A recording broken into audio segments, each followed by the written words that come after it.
नमस्कार साथियों, स्वागत है आपको अपने चैनल RS डायमंड ऑफिशियल में। साथ ही आज का वीडियो बहुत ही कमाल का होने वाला है, क्योंकि आज मैं आपके साथ वैसे टॉपिक को शेयर करने वाला हूं जो आपके शिक्षक बहाली के रिगार्डिंग बहुत ही ज़्यादा इंपॉर्टेंट होने वाली है, बहुत ज़्यादा आपके लिए हेल्पफुल होने वाली है।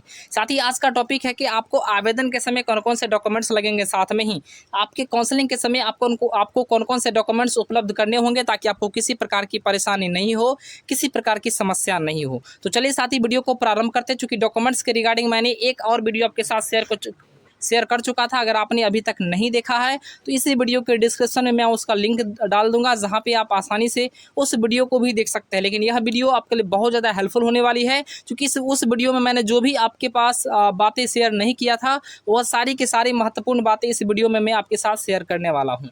साथ ही पहला डॉक्यूमेंट्स आपके पास अवेलेबल होने चाहिए मैट्रिक के अंक पत्र, यानी आपके पास 10th का मार्कशीट होने चाहिए। अगर आपने BSEB बोर्ड से यानी बिहार बोर्ड से अगर आपने 10th किया है तो आपको बिहार बोर्ड के अंक पत्र चाहिए। अगर आपने CBSE से किया है तो CBSE के आपके पास अंक पत्र होने चाहिए। कुल मिलाकर कह लें तो जिस भी बोर्ड से अगर आपने 10th किया है उस बोर्ड का आपके पास अंक जो है प्रमाण पत्र आपके पास होने चाहिए।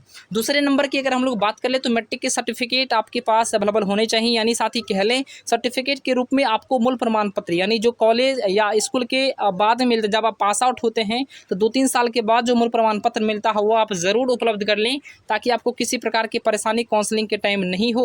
ऐसे में साथ ही नंबर 3 पर अगर हम लोग बात कर ले तो इंटर के अंक पत्र चाहिए, ओरिजिनल चाहिए, यानी ये सारे डॉक्यूमेंट्स आपके पास ओरिजिनल होने चाहिए काउंसलिंग के समय। इंटर के अंक पत्र आपके पास होने चाहिए, साथ में इंटर के सर्टिफिकेट यानी इंटर के मूल प्रमाण पत्र आपके पास होने चाहिए। कुल मिलाकर साथ ही आप लोगों ने देख लिया कि मैट्रिक और इंटर के अंक पत्र और आपके पास सर्टिफिकेट होने चाहिए ओरिजिनल।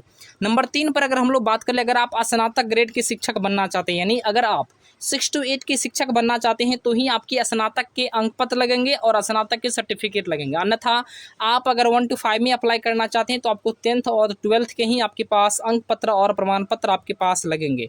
ऐसे में साथ ही स्नातक ग्रेड वाले शिक्षकों को मैं बता दूं कि आप लोग के पास स्नातक के अंक पत्र ओरिजिनल होने चाहिए। साथ में ही स्नातक के जो सर्टिफिकेट अगर आपके पास नहीं है तो प्रोविजनल सर्टिफिकेट से भी आपका काम चल सकता है, परंतु अगर उपलब्ध हो जाए तो आप लोग ओरिजिनल सर्टिफिकेट ज़रूर उपलब्ध कर ले। अगर आपके इंस्टीट्यूट यानी जो भी यूनिवर्सिटी से आपने क्वालिफाई कर रखा होगा, BSc किया होगा या BA किया होगा या BCom किया होगा, तो आपको ज़रूर वहाँ से उस कॉलेज के माध्यम से या उस यूनिवर्सिटी के माध्यम से आपको उपलब्ध हो जाएगा। आप लोग ज़रूर उपलब्ध कर ले। यानी कुल मिलाकर कह लें ये तीनों आपके पास अंक पत्र और प्रमाण पत्र यानी सर्टिफिकेट आपके पास होने चाहिए।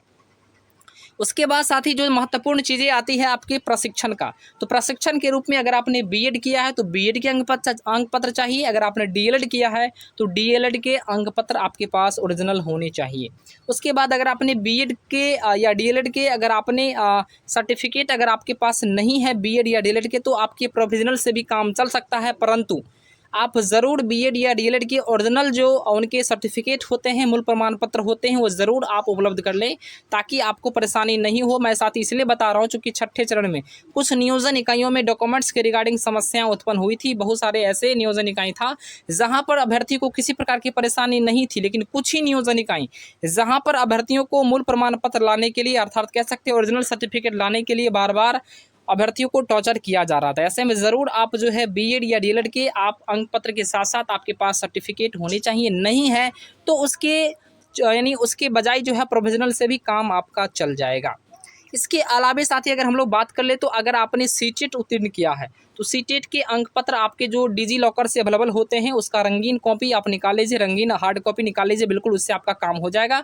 अगर आपने BTET क्वालिफाई किया है तो BTET के अंक पत्र आपके पास जो ओरिजिनल होंगे वो यानी बिहार विद्यालय परीक्षा समिति के माध्यम से वह आपके पास अवेलेबल होने चाहिए।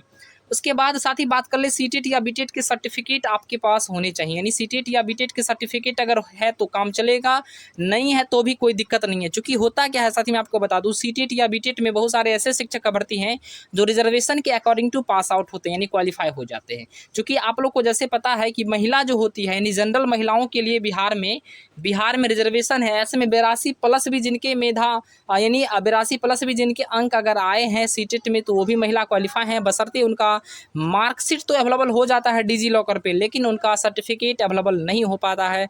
रीज़न साथ ही यह है कि उनके जो है वह क्राइटेरिया को फॉलो नहीं कर पा रहे, लेकिन बिहार में रिजर्वेशन के तहत तो वह क्वालिफाई है और वो बिहार शिक्षक बहाली में आसानी से पार्टिसिपेट करेंगे भी, इसमें किसी प्रकार का कोई किंतु परंतु नहीं है। इसके बाद साथ ही बात करें तो सीटेट बीटेट आप लोग समझ गए होंगे, अंक पत्र भी चाहिए और आपके पास सर्टिफिकेट है तो ठीक है, नहीं है तो कोई दिक्कत भी नहीं है, लेकिन जिनके पास अगर दोनों हैं तो दोनों आप लोग बिल्कुल अवेलेबल रखें।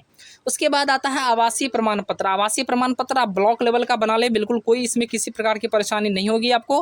ब्लॉक लेवल अर्थात जो रेवेन्यू ऑफिसर के माध्यम से प्रोवाइड की जाती है या कह सकते हैं सर्कल ऑफिसर के माध्यम से प्रोवाइड की जाती है, वो आपके पास आवासीय प्रमाण पत्र रहने चाहिए, यानी सीओ या आरओ के द्वारा जो बनता है वो आपके पास ब्लॉक लेवल का होने चाहिए।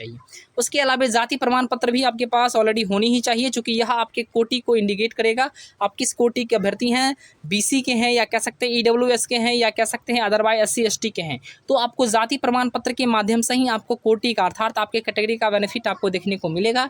ऐसे में जाति प्रमाण पत्र आप जरूर बनाएं। इसके अलावा साथ ही बात कर ले तो ईडब्ल्यूएस प्रमाण पत्र जो यूआर कैटेगरी से जो अभ्यर्थी आते हैं, अगर वो चाहते हैं तो मैं ईडब्ल्यूएस बनवा लूँ तो उन्हें कहीं ना कहीं फ़ायदा मिलेगा, बेनिफिट मिलेगी, क्योंकि जनरल कैटेगरी में तो सारे अभ्यर्थी आ सकते हैं जिनको कोई कह सकते हैं आरक्षण अगर नहीं है तो वो सारे जनरल कैटेगरी में आते हैं, लेकिन परंतु अगर आपके पास अगर आरक्षण है तो आप ईडब्ल्यूएस बनवा लीजिए। ऐसे में कहीं ना कहीं आपको बेनिफिट आपको देखने को मिलेगा नियोजन के समय में। इसके अलावा साथ ही बात कर ले, अगर आप बीसी से बिलोंग करते हैं, BC2 से बिलोंग करते हैं तो नॉन क्रीमी लेयर सर्टिफिकेट भी आप बनवा लें, ताकि आपको किसी प्रकार का परेशानी नहीं हो, आपके नियोजन के समय में आपको ज़्यादा से ज़्यादा बेनिफिट मिले, आपको यानी आरक्षण का भी लाभ आपको देखने को मिलेगा। ऐसे में जो अभ्यर्थी दिव्यांग हैं तो दिव्यांग वाले शिक्षक अभ्यर्थी का मेरा एक छोटा सा रिक्वेस्ट होगा, आप लोग ज़रूर अपने दिव्यांग का जो सर्टिफिकेट आपके पास है वो ज़रूर आप लोग उपलब्ध कर लें, ताकि किसी प्रकार की परेशानी आपको ना हो, और दिव्यांग का जो 4% रिजर्वेशन है वो भी आपको ज़रूर इसका लाभ आप लोग को मिलेगा, इसलिए आप लोग सर्टिफिकेट ज़रूर उपलब्ध कर लें। इसके अलावा फोटोग्राफ आपके पास नवीनतम होने चाहिए और रंगीन होने चाहिए, यानी फोटोग्राफ आपके पास जो होने चाहिए पासपोर्ट साइज का फोटो आपके पास बिल्कुल रंगीन होने चाहिए, साथ में नवीनतम अर्थात नया नया जो बना होगा, जिसमें 5 दिन 10 दिन पहले होगा, बिल्कुल आप लोग अभी नहीं बनाएं, नोटिफिकेशन आ जाने दीजिए, उसके बाद आप लोग आसानी से, चूँकि फ़ोटो वगैरह बनाने में कोई ज़्यादा टाइम तो लगता नहीं है, तो आसानी से आप लोग इसे बना ही सकते हैं। तो साथ ही कुल मिलाकर आप लोग सारे के सारे बातों को समझ गए होंगे। हाँ, एक चीज़ मैं आपके साथ और शेयर करना चाहता हूँ, अगर कोई शिक्षक अभ्यर्थी के दादा या नाना कह सकते हैं अगर वह स्वतंत्रता सेनानी अगर रहे होंगे तो उनके सर्टिफिकेट आप लोग ज़रूर उपलब्ध कर लें, ताकि आपको उसका बेनिफिट आपको देखने को मिलेगा। चूँकि स्वतंत्रता सेनानी के जो नाती होंगे, पोता होंगे, चाहे नतनी होंगे, इन सभी को बेनिफिट मिलने वाला है शिक्षक नियोजन में। ऐसे में साथ ही सारे के सारे कैटेगरी के अभ्यर्थियों को मैंने बता दिया। इसके अलावा भी अगर किसी प्रकार का परेशान आप लोग हैं या किसी प्रकार का प्रश्न आपके पास है तो ज़रूर हमें कमेंट करें, मैं ज़रूर आपके प्रश्न का जवाब देने का प्रयास करूँगा। तब तक के लिए धन्यवाद। देखते रहिए RS डायमंड ऑफिशियल को। जय हिंद, जय भारत।